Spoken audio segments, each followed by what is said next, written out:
Good afternoon. Sorry for the delay. My name is Miliko Fortune Sisamo. I am going to do a presentation today on the signs and symptoms in pregnancy. This is a topic in midwifery science, midwifery nursing science. It's a short presentation. Please bear with me as I am navigating to my presentation.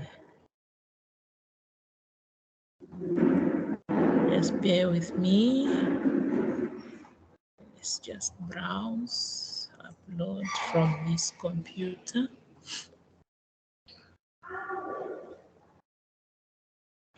Just bear with me and it's uploading.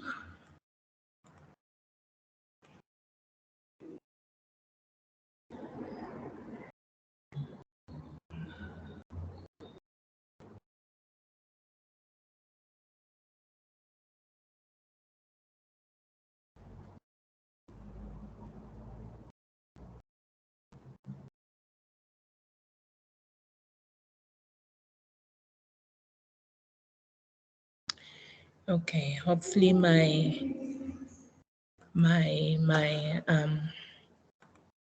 presentation is visible to the other people. Okay, so like I mentioned, this is a presentation in midwifery nursing science, and the presenter is me, Miliko Fortune Sisamo. So to start with, for every presentation, it's good that we first introduce our learning outcomes and our objectives. What is expected of us to learn in a presentation that is being presented to us. So for this presentation, our learning outcomes are students will understand how to correctly identify signs and symptoms of pregnancy and be able to diagnose pregnancy. As you all know that as nurses, you are in a health facility to help people. If a woman comes to you not sure or if she is pregnant or not, it's your duty as a nurse to diagnose pregnancy, to tell this mother from what she is telling you, what she is experiencing. You are able to determine if this woman is really pregnant or not. Of course, pairing it with the diagnostic measures which you will use to really be certain that this is really pregnancy, not anything else. So at the end of this presentation, you are expected now, the objectives of this presentation, you are expected to list the signs and symptoms of pregnancy, explain the signs and symptoms of pregnancy as well. But before we get into a discussion of this presentation or lesson, I would like you to, I will divide you into groups using this app whereby you will be in groups of 5. In your groups, you will now select a presenter, the one taking the ideas down, like writing the ideas down, and then the chairperson, as in the person who will be coordinating the discussions, whereby you will now have a discussion. You will, your discussion mainly is on listing and explaining the signs and symptoms of pregnancy. Each student should be engaged in this discussion. So it's the duty of the chairperson in these groups to make sure that everybody participates in the discussion so that when the presenter is presenting, you are also able to support the ideas. Okay, in normal circumstances, that would have taken 15 minutes, but since this is a presentation for an assignment, I'll just continue with the presentation. So that's our introduction. Not all pregnant women experience the same symptoms of pregnancy or even the same degree of the symptoms which they experience. Some women can be pregnant without experiencing any of these symptoms. This is very true. And you will hear women saying all pregnancies are different. It doesn't matter if you have given birth to boys only through your entire life, or you only have girls and then you expect the signs and symptoms to be the same since they are all girls you have been pregnant with, or all boys. It differs per pregnancy. There is a video attached to this presentation. I will just play it so that we can all have a clue of what we are about to discuss in this pregnancy. Sorry, in this presentation.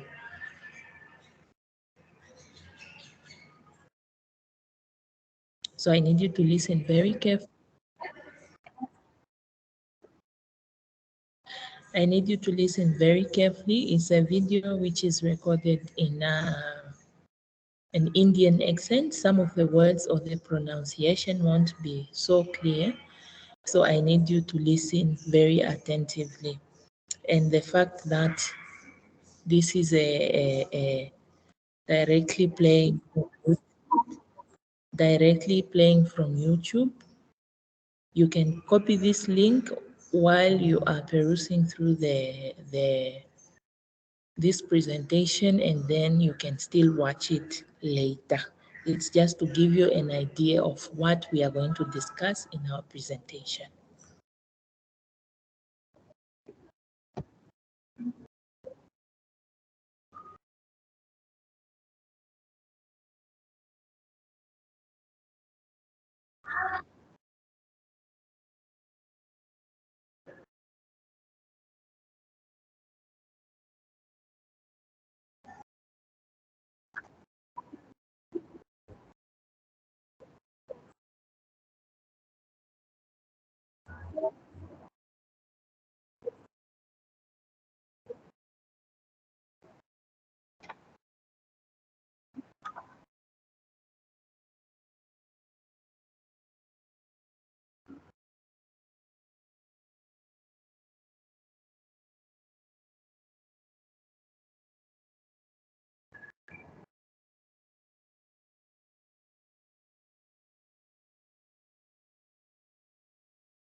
Okay, so I think the video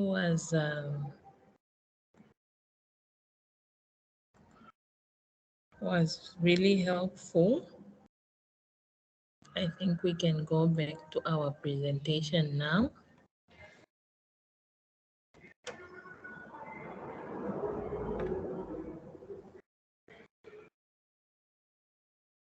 Yeah, so after our video, it's a detailed video. I hope you got a lot of things from it. Let's just continue. Okay, so to summarize or to just briefly discuss what was in the video. I hope what you have on your papers is what some of the things appeared in the video as well. In a normal circumstance, I would now ask for the students to do the presentation, what they had discussed in their presentation. Okay, let me now continue with the presentation. Signs and symptoms of pregnancy. So to start with, there are signs and symptoms of pregnancy can be divided into, let's say, 3 categories, where we have the subjective signs, which means the signs that the mother complains of, what she is verbalizing as in what is she experiencing. Then we have probable signs. These are changes observed by the examiner, but that could be caused by a condition other than pregnancy. So probable, you are not really sure if this is it. And then positive or conclusive signs, as in these are signs that really present pregnancy. Okay, so with the subjective signs, this includes breast changes. You would mainly see these in the 3rd or 4th week of pregnancy, where there is enlargement of breasts, a darkening of the areola, like we saw in the video. The areola is the dark part of the breast where the nipple is. So in pregnancy, it becomes even darker. Unreliable in multigravida because pigmentation may persist after delivery. For someone who has been pregnant more than 2 times, it's a multigravida, 2 or more times pregnant. This means that this person has been pregnant more than 2 or more times. So with each pregnancy, the areola darkens. So that pigmentation, that coloration of the areola doesn't completely go away. So it might stay. So this might be a misleading sign in multigravida. So you need to be very careful when you are screening or assessing a woman who has had more than 2 pregnancies. Then the other sign, subjective sign, what the mother would complain of is amenorrhea. Amenorrhea is absence of menstruation. This happens at the 4th week. So in most cases, it's a sign of pregnancy, but there are other causes of amenorrhea, such as emotional disturbances, hormonal imbalance, pseudocysis, as in false, it means false pregnancy. Sometimes slight bleeding may occur during implantation. Okay, so that's what it means. This information, you can get it from SELAS, textbook SELAS, our main source of this information we are learning in this module. Okay, so when you have a mother complaining of amenorrhea, it doesn't mean that this is really pregnancy. It can be due to these other conditions which you need to rule out. Okay, then there is also morning sickness, which appears in the 4th to the 14 weeks of pregnancy. Occurs in 50% of pregnant women, but there are other causes. There are other causes that can be causing this where is that? Sorry. There are other causes there can be other causes of morning sickness, which can be gastrointestinal disorders or pyrexia illnesses. Okay. Then the subjective signs of pregnancy continues. There is also bladder irritability, just like we had in the video, frequent micturition. This mother keeps on going to the bathroom to pass urine, but there is only little amount of urine coming in. Okay, there is also quickening, which are the fetal movements felt by the mother. The woman may imagine fetal movements. Okay, then there are now probable signs. Presence of the human chorionic gonadotropin, HCG. This is what you will hear more when you are in the practicals. Okay, this is a hormone that comes in, it's stimulated when there is pregnancy. How do we test for this hormone? We either do a blood test, we draw blood and send to the lab, then they do the test. This usually appears in the blood in the 9th or the 10th day of um, pregnancy. Or we can look for it in the urine, which we mainly use in our health facilities. This one is more cheaper. So it appears for in 14 days. It can also be found in the hydatid hydatidform mole and choriocarcinoma.